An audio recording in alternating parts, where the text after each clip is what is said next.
Fala galera, tudo bem? Rui aqui. Vamos continuar o nosso estudo de história antiga. A gente está fazendo um apanhadão desde da guerra desculpa, desde Homero até a Guerra Persa, né? Na questão literária. Eu achei que ficou faltando no último vídeo falar um pouquinho sobre o hexâmetro dactílico, né? Só dar uns exemplos, né? O interessante é que ele foi continuado pelos romanos, né? Então a A Eneida também é feita em hexâmetro datílico, né. Então aqui você tem é o primeiro verso da Eneida, né, que é basicamente ele está falando, o canto das armas e do homem que primeiro das margens de Troia, né, continuando, né, que quer dizer, porque o Enéas saiu das margens de Troia, né, para fundar Roma, né. A Eneida é um poema da fundação de Roma, né, a partir de Troia, feita por Enéas, né, que eu também lembro o comecinho dos Lusíadas, que é inspirado nisso, né, que é as armas e os barões, né. Barões é varões, que é homem, né, que é o mesmo que o virumque, que tá ali em cima, né. Então, em latim é arma virumque cano, né, esse cano deve ser canto, né. Troie qui primus ab oris, né, e aí, basicamente, quando você pega as sílabas longas e curtas, você tem, aqui tá escrito aqui em cima, né, não sei se é escancação que fala, né, mas a representação, esse traço é a sílaba longa e o uzinho é a curta, então é arma virumque can virumque cano trojequi primus arbori, então pelo menos esses 2 primeiros tem arma virumque can, então é 1, 2, 3, 1, 2, 3, né. Então é basicamente isso que seria o hexâmetro dactílico, como você essa combinação que se repete, né, que pode ser um dactílico, né, o certo seria ser só dactílicos, mas tem o spondi, pelo menos em inglês eles chamam assim, né, que são 2 sílabas longas, porque o inglês continuou isso usando a relação entre uma sílaba tônica e uma sílaba não tônica, né. Nunca encontrei sobre isso no português, né, mas o inglês, então eles até continuam com a nomenclatura de iâmbico, né, mas então como esse teria esse pé, que é essa unidade que se repete, sendo 2 longos ou 2 curtos, ou um longo e 2 curtos, né, essa unidade de repetição é o chamado pé. Então ele tem, os pés dactílicos, né, em geral, e só que ele tem 6 pés, 1, 2, 3, 4, 5, 6. Então é um hexâmetro dactílico, que se eu não me engano é o que eles chamam de, hexâmetro heróico, né. É justamente o fato de ser dactílico é o que faz com que o heróico, exatamente, porque é o que era usado nos poemas épicos, né, deve ter ficado a partir de Homero, né, Homero usou e aí continuou, sendo usado para os épicos, né, então dos heróis, dos deuses, né, das batalhas, essa coisa. Mas isso foi o que a gente viu na semana passada, né, só uma relembrada, né, uma explicação melhor, mas o que a gente vai ver hoje é o iâmbico e o elegíaco. Então o iâmbico, ele é um verso que tem uma sílaba curta seguida de uma sílaba longa. Então e ele não era usado para usos tão nobres como o hexâmetro dactílico, né, que até recebe esse nome de heróico. Mas como eu falei, no inglês manteve, eles usam ainda esses nomes, então apesar de ser para sílabas tônicas e não para sílabas longas, eu peguei um poema que eu já fiz um vídeo sobre ele bem há bastante tempo aqui no canal, que é do Chesterton, né, que é o The Rolling English Road, e é justamente ele é feito em heptâmetros, então 7 pés, que são iâmbicos, né, então a gente vai ver que é uma sílaba forte e uma sílaba fraca, né, eu escolhi um dos versos ali no meio do poema, que é meio longo, mas que talvez eu não deveria ter escolhido um verso que tivesse tanta aliteração, né, que chama, que é assim: a rolling road that rambles round the shire", mas seria assim, pelo que eu coloquei no Google, assim, para dar uma traduzida mais ou menos, né, seria uma estrada sinuosa, uma estrada ondulada que serpenteia pelo condado. Esse poema apareceu primeiro num livro do Chesterton, que é acho que em português é A Estalagem Voadora, não sei se foi traduzido, mas que é a história de começam a ter, ah, que a Inglaterra acaba sendo tomada por uma união muito estranha entre o islamismo e progressismo inglês. E aí eles querem proibir a bebida, porque os progressistas eles eram tinha toda aquela coisa mais americana de você ser da lei seca, de não querer que as pessoas bebessem, e no islamismo também, né. E a cultura de você tomar cerveja na Inglaterra é muito forte, o Chesterton adorava também, né.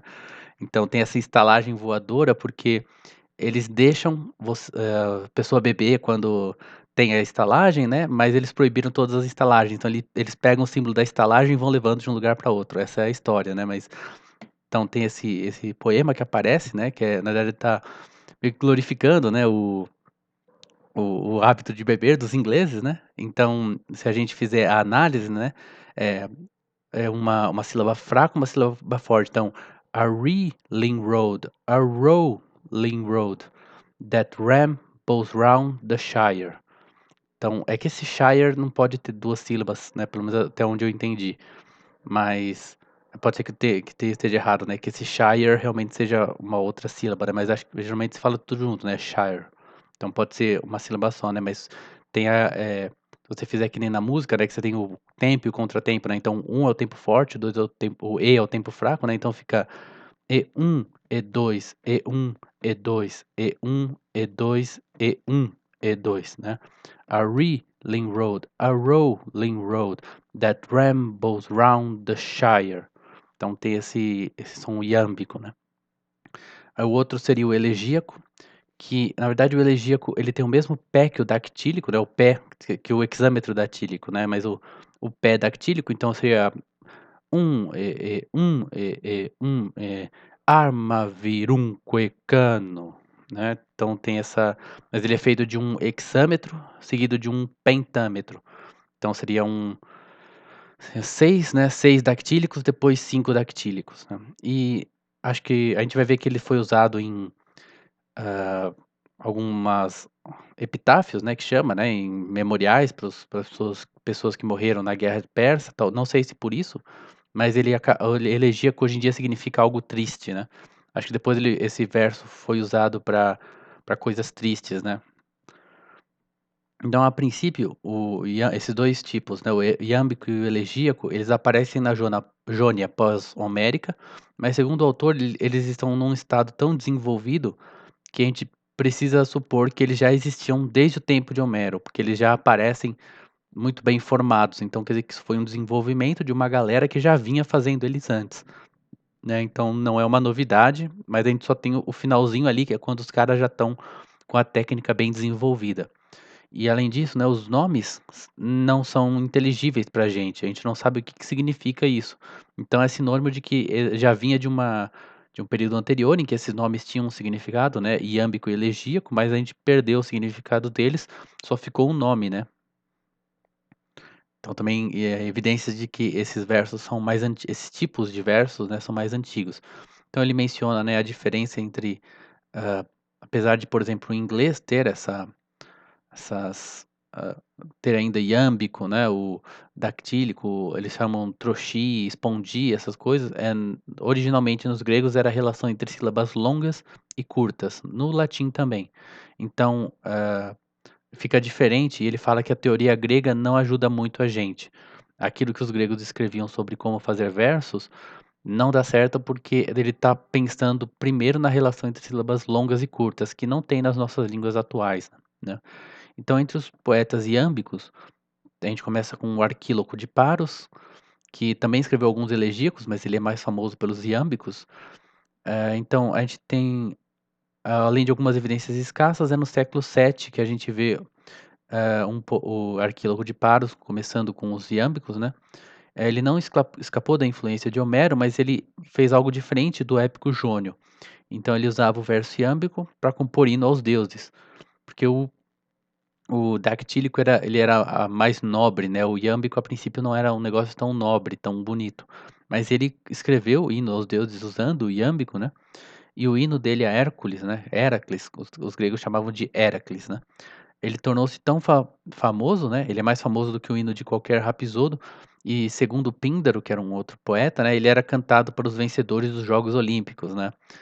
Virou tipo, eh fazer uma comparação bem esdrúxula, mas virou tipo o We Are The Champions dos gregos, né. Comparação bem besta, né, mas é tipo isso. Que pelo menos o pessoal toca We Are The Champions, né, quando a pessoa ganha, né.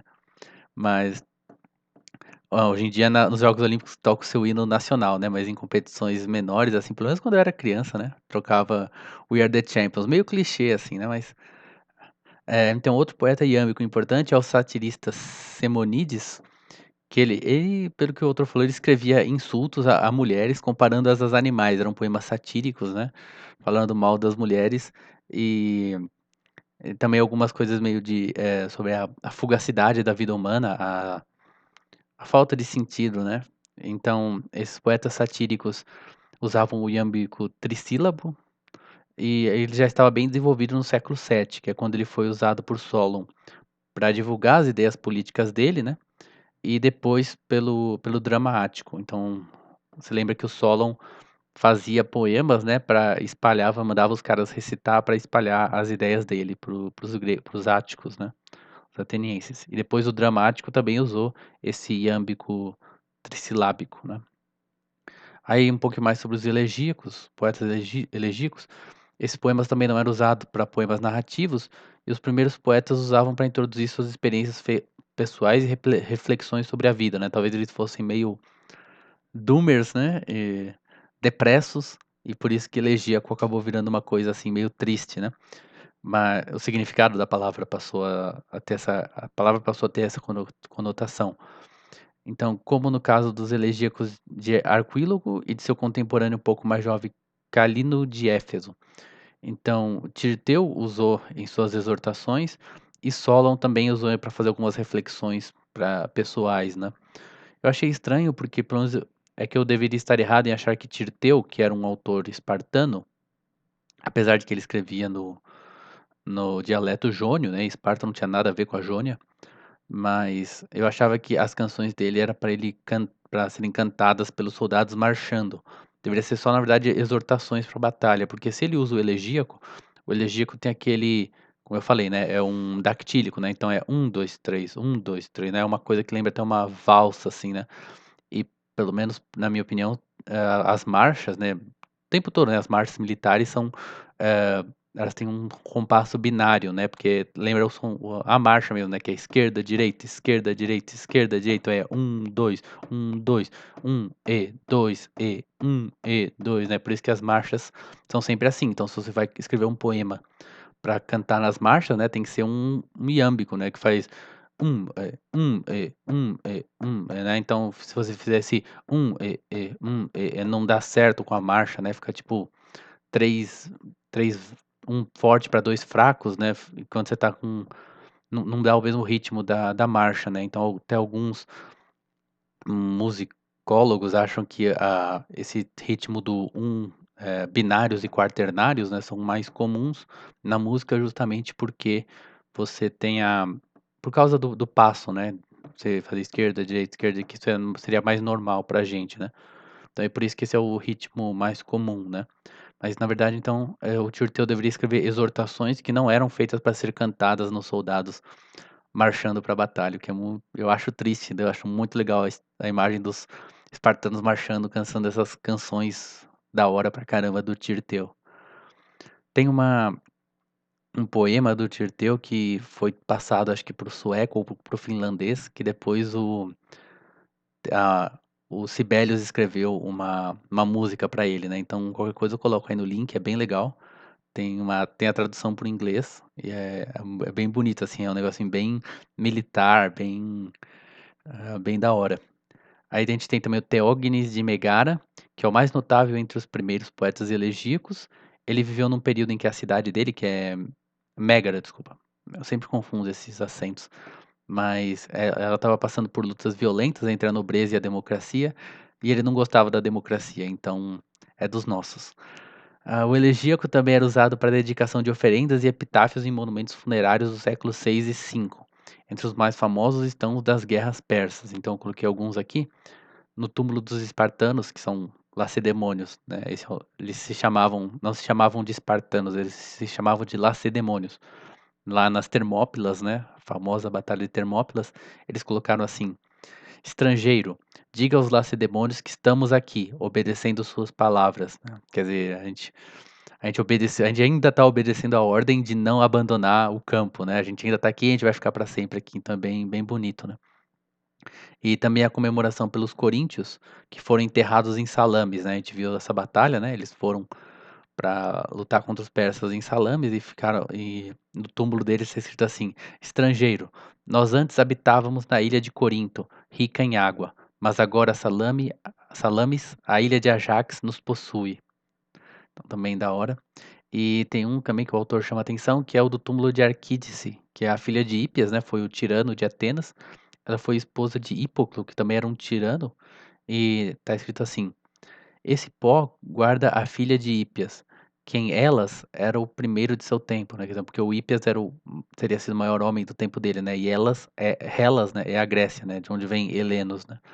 Então, esse pó guarda a filha de Hípias, quem elas era o primeiro de seu tempo, Arquídice, que filha, mãe, irmã e esposa de tiranos, não foi levantada a presunção, né, que ela sempre manteve ali a humildade, né, o caráter dela, né. Então é isso, galera, vamos ter depois mais alguns vídeos ainda sobre história da literatura grega. E é isso, muito obrigado, espero que tenham gostado, curtam, compartilhem, até a próxima, valeu.